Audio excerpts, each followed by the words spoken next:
to be looking at today are the volume of pyramids and cones. So first up, we're going to look at a pyramid.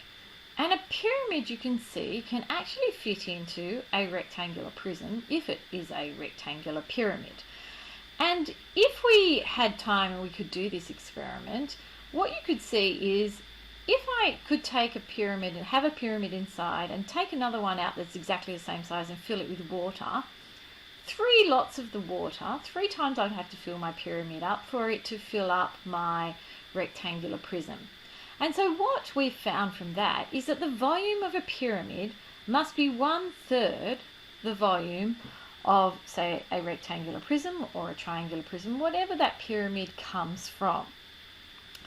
So this formula lives on your formula sheet, and you just need to recognize that if it's a pyramid, it's 1/3 the area, and this is the area here of the base of your pyramid, area of the base, and the height is the perpendicular height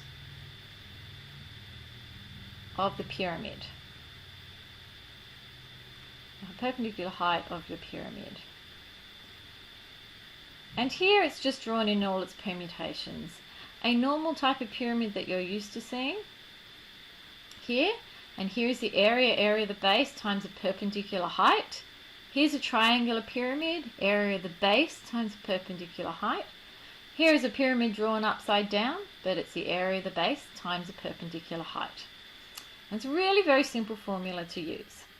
Have a look here. Find the volume of this pyramid. Pyramid, as soon as you see that, you know it's 1/3 the area of the base times the perpendicular height. So in this case, it's 1/3. The area of the base is given to us, it's 45, and the perpendicular height is 7. So 1/3 times 45 times 7, and we get 105 centimeters cubed. So let's have a look at another one. This grain bin has the shape of an open square pyramid. How many cubic meters of grain will it hold? So because it's just asking how many cubic meters, and I just realized, no, I did put a cube down here. How many cubic meters of grain? As soon as you see cubic meters, you should know in your heart of hearts that you're being asked to find a volume. So volume, it's a pyramid, so it's 1/3 the area of the base times the height. So it's 1/3 the area of the base, in this case it's a square, it's 2.5 times 2.5, because that's how we find the area of a square, times by the height, which is 1.8. We pick up our calculators and we work that out, and we get 3.75 meters cubed. And so that's how. So the amount of grain that this square pyramid will hold is 3.75 meters cubed. So let's move our page down a bit. Let's have a look at cones. So a cone is like a pyramid, but it has a circular base. So if we think about our formula for the volume of a cone, volume is 1/3 the area of the base times the height. Well, the area of the base is now a circle. So that's where the pi r squared comes from. So the volume of a cone is 1/3 the area of the base, which is pi r squared, times the height. And it's the perpendicular height, so it's exactly like a pyramid. So let's have a look at this one example, which is from your textbook. It says, Billy the plumber dug a rectangular trench 1 metre by 0.8 metres to lay gas pipes. He ended up with a conical pile of dirt. A conical pile is this, 1.2 metres high with a base radius of 0.5 metres. And it says, how many square metres of dirt, correct to 3 decimal places, did Billy dig out? Well, this pile of dirt here, this is the dirt, and this is what we have to find the volume of. So how many square metres of dirt has been dug out? So let's have a look at it. I'm not sure why it says square metres. I think this should possibly say cubic metres. Okay, so let's have a look at it. We're asked for a volume.